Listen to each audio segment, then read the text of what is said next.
ఈ వాక్యాన్ని వీక్షిస్తున్న సహోదరి సహోదరులందరికీ క్రీస్తు పేరట వందనములు. ఈరోజు వాక్యం ద్వారా దేవుడు మనతో చెప్తున్న మాట, భక్తిహీనునికి ఆధారమేది? వానికి బాధ కలిగినప్పుడు దేవుడు వాని మరవిననా? యోబు గ్రంథము 27వ అధ్యాయము 8వ వచనము. నిజమైన క్రైస్తవుడు తనకు బాధ వచ్చినా, ఆనందం వచ్చినా, సమస్య వచ్చినా, సమస్యలకు పరిష్కారం వచ్చినా వాడు మొదటగా చూసేది సర్వశక్తుని వైపే.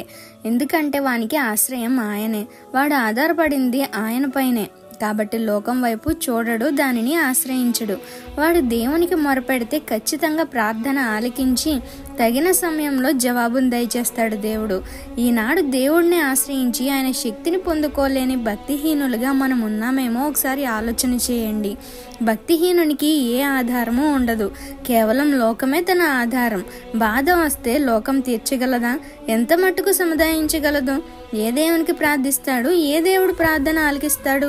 ఒకసారి ఆలోచన చేయండి. ఈనాడు మనం ఏ గుంపులో ఉండి ప్రార్థనా జీవితాన్ని కొనసాగిస్తున్నాం? మిమ్మల్ని మీరే పరీక్షించుకోండి. ఈ చిన్న సువార్త పరిచర్యలో మీ సహోదరులు. God bless you. ఆమేన్.